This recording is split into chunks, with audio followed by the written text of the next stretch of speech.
Hello বন্ধুরা, কেমন আছেন সবাই? আপনারা হয়তো জানেন যে সম্প্রতি নেটফ্লিক্সে মুক্তি পেয়েছে হেলবাউন্ডের দ্বিতীয় সিজন। কিন্তু সিজন 2 দেখার আগে আপনাকে অবশ্যই সিজন 1 দেখতে হবে। হেলবাউন্ডের প্রথম সিজন 3 বছর আগে মুক্তি পেয়েছিল এবং এটি প্রথম দৃশ্য থেকেই দর্শকদের সামনে এক দুঃস্বপ্নময় জগৎ উন্মোচন করেছিল। এই ডার্ক সুপারন্যাচারাল কোরিয়ান ড্রামা সিরিজটির সিজন 1 মুক্তির পর বেশ লম্বা সময় পেরিয়ে গেছে এবং এটি মাত্র 6টি পর্বে ভরপুর একটি জটিল গল্প ছিল। তাই আপনার স্মৃতিকে সতেজ করতে এই ভিডিওতে হেলবাউন্ড সিজন 1 এর সংক্ষিপ্ত ব্যাখ্যা দেওয়া হলো, যা আপনাকে সিজন 2 এর জন্য প্রস্তুত হতে সাহায্য করবে। তো এক্সপ্লেনেশন শুরু করার আগে আপনাদের সকলের কাছে আমার একটি ছোট্ট অনুরোধ থাকবে। অনুগ্রহ করে আমার এই সিনে ফ্রেঞ্জি বাংলা চ্যানেলটিকে সাবস্ক্রাইব করুন। আপনার ছোট্ট একটি ক্লিক আমাদের জন্য অনেক কিছু। তাহলে এখন আর দেরি না করে সরাসরি প্রবেশ করি হেলবাউন্ডের ভয়ঙ্কর জগতে।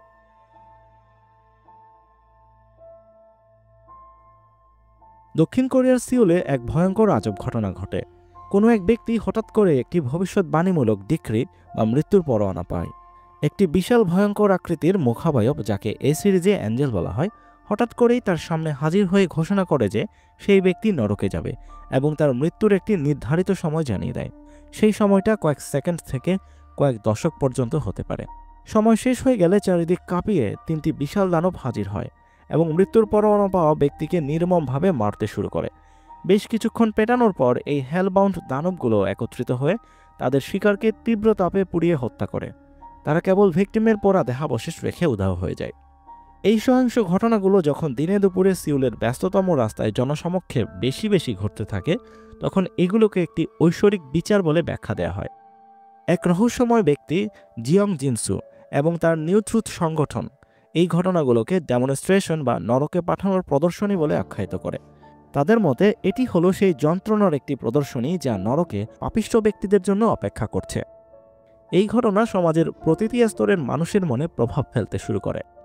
পুলিশের ডিটেকটিভ জিন কিয়ং হুন ওই মৃত লোকটির মৃত্যুর ঘটনায় তদন্ত শুরু করেন এবং তা দ্রুতই তাকে জিয়ং জিনসু এবং তার সংগঠন নিউ ট্রুথের কাছে নিয়ে যায়। এটি এমন একটি ধর্মীয় বিশ্বাস যা দাবি করে যে ডেমনস্ট্রেশন বা মৃত্যুদণ্ড প্রাপ্তির ঘটনা ঈশ্বরের ইচ্ছার প্রতিফলন। এর ফলে যারা মৃত্যুর পরোয়ানা পায় তাদেরকে পাপী হিসেবে গণ্য করা হয় এবং তাদের ও তাদের পরিবারকে প্রকাশ্যে নিন্দা এবং হেনস্থা করা হয়। এই বিশ্বাসের ফলে তৈরি হয় অ্যারোহেড, যা নিউ ট্রুথ সংগঠনের একটি কট্টরপন্থী ও উগ্রবাদী শাখা। তারা মনে করে ঈশ্বর যখন একটি তীর ছোড়ার সিদ্ধান্ত নেন, তখন অ্যারোহেড সেই লক্ষ্যবস্তুতে আঘাত করবে। এই অরাজক এবং সহিংস গ্রুপটি সোশ্যাল মিডিয়ায় এক রহস্যময় উন্মাদ লাইভ স্ট্রিমিং ইনফ্লুয়েন্সার দ্বারা প্রভাবিত এবং প্ররোচিত হয়, যারা ঈশ্বরের ইচ্ছার ব্যাখ্যা নিয়ে প্রকাশ্যে প্রশ্ন তোলে বা ভিন্ন মত পোষণ করে। তাদেরকে টার্গেট করে আক্রমণ করা হয় এবং পুরো শহর জুড়ে ধ্বংসযজ্ঞ চালায়। এদের বেশিরভাগ সদস্যই হলো টিনএজার ছেলেমেয়ে, যাদের খুব বেশি ভয়ডর নেই এবং খুব সহজেই এরা ম্যানিপুলেটেড হয়। যদিও জিনসু মনে করেন অ্যারোহেড চরমপন্থী এবং তারা নিউ ট্রুথের মতাদর্শ ভুলভাবে ব্যাখ্যা করছে। অ্যারোহেড সিজন জুড়ে কখনো নিউ ট্রুথের সমর্থক বা কখনো বিরোধী হিসেবে কাজ করে। এইখানে ডিটেকটিভ জিনের কাহিনী দেখানো হয়, যার হিজং নামে একটি কিশোরী মেয়ে আছে। সেও নিউ ট্রুথের চেয়ারম্যান জিনসুর মতাদর্শে প্রভাবিত হয়। ডিটেকটিভ জিনের স্ত্রী খুন হয়েছিলেন এবং আদালতের রায়ে ওই খুনির মাত্র 10 বছরের সাজা হয়েছিল। খুনি মাদকাসক্ত হওয়ার কারণে তার সাজা কমিয়ে দেওয়া হয় এবং তাকে নিরাময় কেন্দ্রে পাঠানো হয়েছিল এবং 6 বছর পর সে মুক্তি পায়, যার কারণে মানুষের তৈরি এই বিচার ব্যবস্থা হিজংয়ের কাছে আস্থা হারায়। এরপর 2 সন্তানের জননী এক সিঙ্গেল মাদার পার্ক জংজা তার জন্মদিন উদযাপন করার সময় একটি মৃত্যুর পরোয়ানা পান। তার ছেলে তাকে নিউ ট্রুথ এবং জিয়ং জিনসুর কাছে যাওয়ার পরামর্শ দেয়। জিনসু তাকে 3 বিলিয়ন ওন দেওয়ার প্রস্তাব দেন যদি তিনি তার ডেমনস্ট্রেশন সরাসরি সম্প্রচার করতে রাজি হন। জংজা তার 2 ছেলেমেয়ের ভবিষ্যতের কথা চিন্তা করে জিনসুর প্রস্তাবে রাজি হন এবং এই ডিলটি সুস্থভাবে সম্পন্ন করতে একজন লয়ার মিন হেজেনকে নিয়োগ দেন। তবে পুলিশের মধ্যকার এক অ্যারোহেড চরমপন্থী অফিসার তার তথ্য এবং পরিবারের ছবিগুলো অ্যারোহেডের লাইভ স্ট্রিমে ফাঁস করে দেয়, যার ফলে অ্যারোহেডের উগ্রবাদীরা তাদের উপর হামলা করার প্ল্যান করে। কিন্তু তার আইনজীবী মিন হেজিন এবং ডিটেকটিভ জিন তার সন্তানদের নিরাপদে দেশ থেকে বের করে দেন। এরপর পার্ক জংজের ডেমনস্ট্রেশন দেখানোর আয়োজন করা হয়, যা দেখতে শহরের ধনী থেকে শুরু করে সর্বস্তরের লোক জমায়েত হয় এবং সারা দেশে লাইভ দেখানো হয়। যথারীতি নির্ধারিত সময়ে সেই 3 জন যমদূত এসে জংজাকে নির্মমভাবে মেরে তার আত্মাকে নরকে পাঠিয়ে দেয়। এই ভয়াবহ দৃশ্য দেখার পর মানুষের মনে ভয়ের সৃষ্টি হয় এবং নতজানু হয়ে ঈশ্বরের প্রতি তাদের আনুগত্য প্রকাশ করে, যা দেখার পর একটি সম্পূর্ণ সামাজিক বিপর্যয় সৃষ্টি হয়। রাস্তাঘাট, হসপিটাল এবং পুলিশ স্টেশন খালি পড়ে থাকে। ভীত সন্ত্রস্ত লোকজন তাদের দৈনন্দিন জীবনে ফিরে যেতে অস্বীকৃতি জানায় এবং নিউ ট্রুথের সদর দপ্তরের সামনে এসে ভিড় জমায় এবং জিয়ং জিনসুকে তাদের ত্রাণকর্তা হিসেবে বিবেচনা করে। পার্ক জংজার ডেমনস্ট্রেশনের পর যেন এক নতুন পৃথিবীর জন্ম হয়। জিয়ং জিনসু নতুন বিশ্ব ব্যবস্থা গড়ে তোলেন, যার বিষয়ে জানাতে জিনসু সংবাদ সম্মেলনে হাজির হন। সংবাদ সম্প্রচারক জানান যে তিনি এর আগেও বিভিন্ন ঘটনায় জিনসুকে নামহীন নায়ক হিসেবে রিপোর্ট করেছেন। তিনি আগুনে পুড়ে যাওয়া একটি ভবনে প্রবেশ করে মানুষকে বাঁচিয়েছেন, একটি ডাকাতি নিরস্ত্র করেছেন শুধুমাত্র একটি আলিঙ্গনের মাধ্যমে। এবার সরাসরি সম্প্রচারে তিনি একটি নতুন যুগের জন্য একটি মতবাদ উপস্থাপন করেন। তিনি বলেন, পাপ করার ভয়ে কিছু না করা কোনো সমাধান নয়। মানুষকে তাদের স্বাভাবিক জীবনে ফিরে ভালো কাজ করতে হবে। তিনি আরও জানান যে ঈশ্বর তার বার্তা জিনসুর মাধ্যমে অনেক আগেই পাঠিয়েছিলেন এবং সে অনুযায়ী তিনি লোকজনের কাছে ঈশ্বরের বার্তা পৌঁছানোর যথাসাধ্য চেষ্টা করেছেন, কিন্তু মানুষ সেই ঈশ্বরের বার্তার গুরুত্ব না দিয়ে পাপ করতে থাকে। ফলে ঈশ্বর নারাজ হয়ে এই যমদূতদের পাঠিয়েছেন শাস্তি দিতে। এখন থেকে আমরা ভালো কাজ করে জীবনযাপন করতে বাধ্য। শুধু তাই নয়, নিউ ট্রুথ তাদের ওয়েবসাইটে এবং অ্যাপসে ঈশ্বর আমাদের কাছ থেকে কী চান এবং কি কি বিষয়ে নিষেধাজ্ঞা দিয়েছেন এ নিয়ে একটি দলিল প্রকাশ করেছে, যেটিকে নতুন দুনিয়ার বাইবেল হিসেবে আখ্যায়িত করেছেন তিনি। ওদিকে ডিটেকটিভ জিনের তদন্ত তাকে আবারও জিয়ং জিনসুর কাছে নিয়ে আসে, যখন তিনি এমন একটি ভিডিও আবিষ্কার করেন যেখানে তার মেয়ে হিজংকে একটি ভয়ানক অপরাধের সঙ্গে জড়িত হতে দেখা যায়। নিউ ট্রুথের প্রতি গভীর বিশ্বাসী হিজংকে জিনসু এমনভাবে প্ররোচিত করেন যে সে তার মাকে হত্যা করা ব্যক্তিকে খুন করতে রাজি হয়। এরপর তারা সেই ব্যক্তিকে জীবন্ত পুড়িয়ে ডেমনস্ট্রেশনের নাটক সাজায়, যাতে জনগণের মনে হতে পারে যে এটি হলো ওই খুনির জন্য ঈশ্বর প্রদত্ত পাপের শাস্তি। কিন্তু ডিটেকটিভ জিন যখন হত্যাকাণ্ডের সিসিটিভি ফুটেজ আবিষ্কার করেন তখন বুঝতে পারেন তার মেয়ে হিজং জিনসুর সাথেই আছে, তাই তার মেয়েকে বাঁচাতে জিনসুর কাছে চলে যান। জিনসু তাকে জানায় যে এটি পরিকল্পিত ছিল, কারণ তিনি ডিটেকটিভ জিনকে একটি পছন্দের সামনে দাঁড় করাতে চেয়েছিলেন, যা ঈশ্বরের পরিকল্পনায় মানুষের স্বাধীন ইচ্ছার ভূমিকা নিশ্চিত করে।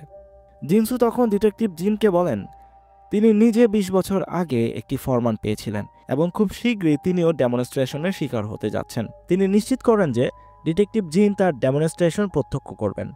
জিনসু জানান যে ছোট থাকতে তার বাবা মা তাকে ছেড়ে চলে গিয়েছিল। তিনি একটি অনাথ আশ্রমে বড় হয়েছিলেন। তিনি কখনোই কোনো ভুল বা খারাপ কাজ করেননি, বরং এই বিশ্বাসে সৎ থাকার চেষ্টা করেছিলেন যে তিনি সৎ থাকলে হয়তো তার মা তার কাছে ফিরে আসবেন। তবুও 20 বছর আগে তিনি একটি ফরমান পান যা তাকে নরকে পাঠানোর ঘোষণা দেয়। এই 20 বছর তিনি ক্লান্তহীন এক ভয়ের মধ্যে ছিলেন, যা তাকে কয়েক দশক ধরে পাগল করে তুলেছিল। তিনি চেয়েছিলেন দুনিয়ার সবাই যেন তার মতো এই ভয়ের অনুভূতিটা পায়। এই ভয়টাই দুনিয়াটাকে আরও ধর্মভীরু বানাবে, মানুষদের তাদের পাপ কাজ থেকে মুক্ত রাখবে। তাই জিনসু নিউ ট্রুথ সংগঠনটি প্রতিষ্ঠা করেন এবং এইসব হত্যাকাণ্ডের কাহিনীকে নিজের মতো করে সাজান। এর মাধ্যমে তিনি বোঝাতে চেয়েছেন যে এই পাপীদের শাস্তির মাধ্যমে সমাজের ন্যায় বিচার প্রতিষ্ঠা হচ্ছে। তিনি বিশ্বাস করতেন যে সহিংস নরকের ভয়ের মধ্য দিয়ে পৃথিবীকে পাপমুক্ত করা সম্ভব। তবে তিনি সবকিছু ডিটেকটিভ জিনের হাতে ছেড়ে দেন এবং তাকে একটি পছন্দের সামনে দাঁড় করান। ডিটেকটিভ জিনের সামনে দুইটি অপশন দেন। এক, জিনসুর ডেমনস্ট্রেশন ভিডিও করে তা বিশ্বকে দেখানো, যা নিউ ট্রুথ এবং তার বিশ্বাস ব্যবস্থাকে ধ্বংস করে দেবে এবং আরও সামাজিক অস্থিরতা সৃষ্টি করবে। এরপর তার মেয়ে হিজংকে খুনের ঘটনায় দোষী সাব্যস্ত করা হবে। দ্বিতীয় অপশনটি হলো জিনসুর ডেমনস্ট্রেশন দেখা, কিন্তু এ বিষয়ে পৃথিবীর মানুষের কাছে নীরব থাকা এবং তার মেয়ের সঙ্গে নতুন বিশ্বে ফিরে যাওয়া। ডিটেকটিভ জিন শেষ বিকল্পটি বেছে নেন। তিনি জিনসুর নতুন বিশ্বকে টিকে থাকতে দেন শুধুমাত্র হিজংকে রক্ষা করার জন্য। ওদিকে পার্ক জংজার আইনজীবী মিন হেজিন জিনসুর নতুন বিশ্বে প্রবেশ করেন চরম বর্বরতার মাধ্যমে। জংজাকে সাহায্য করার কারণে অ্যারোহেড সদস্যরা তার ব্যক্তিগত তথ্য ফাঁস করে দেয় এবং তাকে ও তার অসুস্থ মাকে নৃশংসভাবে আক্রমণ করে। তারা লাথি দিয়ে তাদের মারধর করে, যার ফলে তার মা মারা যান। তবে হেজিন বেঁচে যান এবং জিয়ং জিনসুর একটি গোপন তথ্য আবিষ্কার করেন। কিম জিয়ং চিল নামক এক যাজক তাকে কিছু ডকুমেন্ট পাঠান, যেখান থেকে হেজিন জানতে পারেন জিনসু নিজেও একটি ফরমান পেয়েছিলেন এবং কিম জিয়ং চিলকে সব কথা জানিয়ে যান, যেমনটা ডিটেকটিভ জিনকে বলেছেন। জিনসু কিম জিয়ং চিলকে নিউ ট্রুথের উত্তরসূরি চেয়ারম্যান হিসেবে বেছে নিয়েছেন। কিন্তু জিয়ং চিল একজন প্রতারণাপূর্ণ এবং নীতিহীন ব্যক্তি, যিনি সঙ্গে সঙ্গে এরোহেডের সঙ্গে জোট বাঁধেন এবং হেজিনকে হত্যার নির্দেশ দেন। এরোহেডের সদস্যরা হেজিনকে নৃশংসভাবে মেরে রাস্তায় ফেলে রেখে চলে যায়। 4 বছর পর এ নিউ ট্রুথ একটি ক্ষমতাধর ধর্মীয় সংগঠন হিসেবে এই দেশে তথা সারা বিশ্বে তাদের প্রভাব বিস্তার করে। এই নিউ ট্রুথ কাল্টের মতবাদ হল যে নরকে যাওয়ার ফরমান পাওয়া ব্যক্তিরা সবাই পাপী এবং জনসম্মুখে তাদের সমস্ত পাপ স্বীকার করলে তারা কিছুটা হলেও নরক যন্ত্রণা কম ভোগ করবে। তারা ফরমান পাওয়া বিভিন্ন মানুষদের নিয়ে এসে তাদের নরকে যাওয়ার শাস্তি জনসম্মুখে প্রকাশ করে আর্থিক এবং রাজনৈতিকভাবে বেশ লাভবান হচ্ছিল। তলে তলে এরোহেড নামক উগ্রবাদীদের সাথে আঁতাত গড়ে তোলে, যারা নিজেদের ইচ্ছামতো মানুষদের উপর অত্যাচার চালায়। চেয়ারম্যান কিমের শাসনে নতুন নিউ ট্রুথ আরও চরমপন্থী সহিংস কার্যকলাপে এরোহেডের সঙ্গে জড়িত হয়ে পড়ে। এই সংগঠনের বিপরীতে সোদো নামে একটি গোপন সংস্থার জন্ম হয়, যা নিউ ট্রুথ এবং এরোহেডের বিরোধী একটি সংগঠন, যা মানুষকে এরোহেডের নিষ্ঠুর আক্রমণ থেকে মুক্তি দেয় এবং তারা একটি বৈজ্ঞানিক ধারণায় বিশ্বাসী যে ডেমনস্ট্রেশনগুলো কেবলমাত্র একটি প্রাকৃতিক দুর্যোগের মতো, যা যে কোনো মানুষের উপর পড়তে পারে এবং পাপের সঙ্গে এর কোনো সম্পর্ক নেই। একটি পবিত্র আশ্রয়ের নাম অনুসারে রাখা সোদো ফরমান পাওয়া ব্যক্তিদের গোপনীয়তা রক্ষা করে। তারা মৃত্যুর ফরমান পাওয়া লোকদের তাদের ডেমনস্ট্রেশনের সময় পর্যন্ত লুকিয়ে রাখে এবং গোপনে তাদের প্রমাণ মুছে দেয়। তারা মনে করে যে প্রত্যেক মানুষের শান্তিতে মরার অধিকার রয়েছে। হেলবাউন্ডের বিভিন্ন গল্প এসে মিলে যায় বে ইয়ংজে এবং সং সোহিউনের কাছে, দুই তরুণ পিতামাতা যাদের সদ্যজাত শিশু জন্মের পরপরই মৃত্যুর ফরমান পেয়েছিল। নবজাতকটি আইসিইউতে থাকা অবস্থায় নরকে যাওয়ার ফরমান পায়। শিশুটিকে পাপী এমনটি বলার কোনো যুক্তি নেই, যেহেতু নিউ ট্রুথের মতবাদে এমন সদ্যজাত শিশুর পাপের ফরমান পাওয়ার কোনো নজির নেই, তাই শিশুটির এই ফরমান জারির ঘটনা নিউ ট্রুথের মতবাদকে হুমকির মুখে ফেলে দেয়। ইয়ংজে তার সহকর্মীর ডেমনস্ট্রেশন প্রত্যক্ষ করার পর সোদো সম্পর্কে জানতে পারেন এবং হেজিন ও অধ্যাপক গংয়ের সঙ্গে পরিচিত হন। কই মাছের প্রাণ হেজিন এরোহেডের মারাত্মক আক্রমণ থেকে আবারও বেঁচে গিয়েছিলেন। 4 বছর পর সিরিজে তিনি আরও শক্তিশালী হয়ে ফিরে আসেন এবং সৌদোর একজন গুরুত্বপূর্ণ নেতা হয়ে ওঠেন।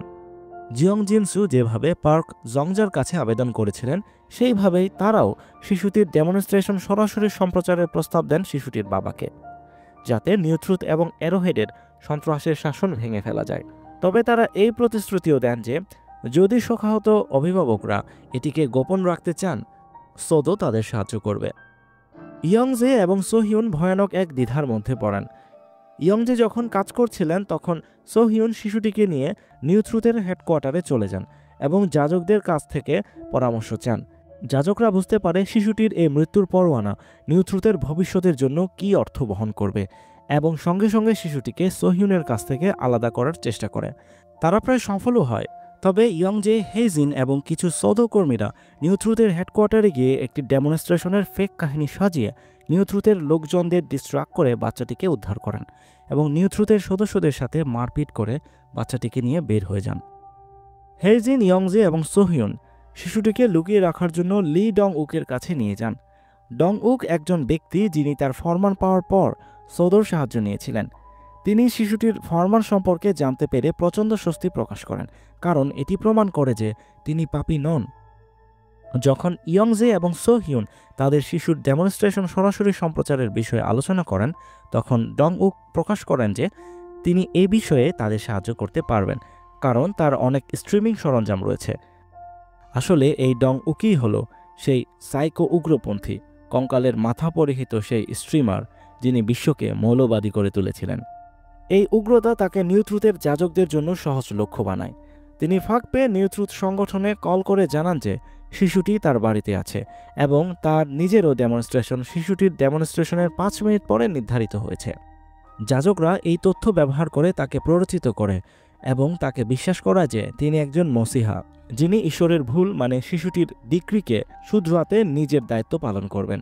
নিজেকে একজন মসিহা মনে করে ডং উক তার অ্যাপার্টমেন্টে ফিরে এসে সৌদোর কিছু সদস্যকে আক্রমণ করে হত্যা করে এবং শিশুটিকেও মারতে যায়। ইয়ংজে এবং হেজিন তাকে বাধা দেওয়ার চেষ্টা করে। ততক্ষণে নরকের প্রদর্শনীর সময় ঘনিয়ে আসে। সোহিউন শিশুটিকে নিয়ে দৌড়ে অ্যাপার্টমেন্টের আঙিনায় চলে যান, যেখানে তিনি আশেপাশের লোকদের অনুরোধ করেন তার শিশুর ডেমনস্ট্রেশন প্রত্যক্ষ করার জন্য। কিন্তু যখন 3টি দানব উপস্থিত হয়, তখন তিনি স্বাভাবিকভাবে শিশুটিকে রক্ষা করার চেষ্টা করেন এবং দৌড়ে পালানোর চেষ্টা করেন। তার স্বামী বে ইয়ংজে এবং হেজিন দানবদের বাধা দেওয়ার চেষ্টা করে 3 মিনিট ধরে লড়াই করেন। অবশেষে দানবরা এগিয়ে আসলে ইয়ংজে এবং সোহিউন শিশুটির চারপাশে ঘিরে থাকেন এবং নিজেদের একটি দড়ি দিয়ে বেঁধে নেন যাতে তাদের আলাদা করা না যায়। দানবরা তাদের দহন প্রক্রিয়া সম্পন্ন করে এবং তাদের পুড়ে যাওয়া দেহ ফেলে রেখে যায়, কিন্তু শিশুটি সম্পূর্ণ অক্ষত থাকে। ইয়ংজে এবং সোহিউন মারা যান, কিন্তু শিশুটি অলৌকিকভাবে বেঁচে যায়। দং উক শিশুটিকে ছুরি দিয়ে আঘাত করার চেষ্টা করে, কিন্তু হেজিন তাকে থামান।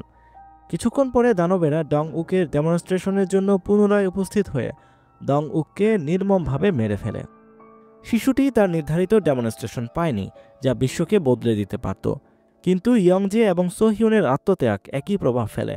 প্রত্যক্ষদর্শীরা পুরো ঘটনাটি ল্যাব স্ট্রিম করে এবং নিউ ট্রুথের পবিত্রতার মুখোশ খুলে যায়। এই পরিবর্তন তাৎক্ষণিকভাবে স্পষ্ট হয় যখন লোকজন নিউ ট্রুথের বিরুদ্ধে প্রতিবাদ করতে শুরু করে এবং একজন পুলিশ কর্মকর্তা এক সহিংস নিউ ট্রুথের যাজককে গ্রেপ্তার করেন মারপিটের ঘটনায়। হেইজিন শিশুটিকে নিয়ে চলে যান এবং একটি ট্যাক্সি ধরেন। ড্রাইভার তাকে চিনতে পারেন এবং তাকে পালাতে সাহায্য করেন। ইয়ংজে এবং সোহিউনের আত্মত্যাগ বিশ্বকে আবারও রূপান্তরিত করে। কিন্তু এখানেই গল্প শেষ নয়। হেলবাউন্ডের সমাপ্তি আরেকটি বড় চমক নিয়ে আসে। পার্ক জংজা, সেই সিঙ্গেল মাদার যার সরাসরি সম্প্রচারিত ডেমনস্ট্রেশন প্রথম বিশ্বকে চিরতরে বদলে দিয়েছিল, তার এক অসম্ভব প্রত্যাবর্তন ঘটে। নিউ ট্রুথ হেডকোয়ার্টারের একটি প্রদর্শনীতে, যেখানে জুংজার দেহাবশেষ কাচের বক্সে রাখা হয়েছিল, সেই অঙ্গার থেকে তার দেহ পুনর্গঠিত হতে শুরু করে। তিনি সম্পূর্ণরূপে গঠিত হয়ে আগের চেহারায় ফিরে আসেন। এরপর তিনি কোথায় যাবেন এবং তার পুনরুত্থানের জ্ঞানকে বিশ্ব কিভাবে গ্রহণ করবে, এই প্রশ্নের উত্তর জানতে হলে আপনাকে হেলবাউন্ড সিজন 2 দেখতে হবে। তো বন্ধুরা, এই ছিল হেলবাউন্ড সিজন 1 সিরিজের সংক্ষিপ্ত এক্সপ্লেনেশন। ভিডিওটি ভালো লাগলে একটি লাইক দিন, কমেন্ট করে জানান আপনার মতামত, আর অবশ্যই আমার এই সিনেফ্রেঞ্জি বাংলা চ্যানেলটিকে সাবস্ক্রাইব করতে ভুলবেন না। হেলবাউন্ড সিজন 2 এর এক্সপ্লেনেশন ভিডিও পেতে বেল আইকনে ক্লিক করুন। পরবর্তী ভিডিওতে আবারও দেখা হবে। ততক্ষণ পর্যন্ত ভালো থাকবেন, সুস্থ থাকবেন। Thanks for watching. বাই।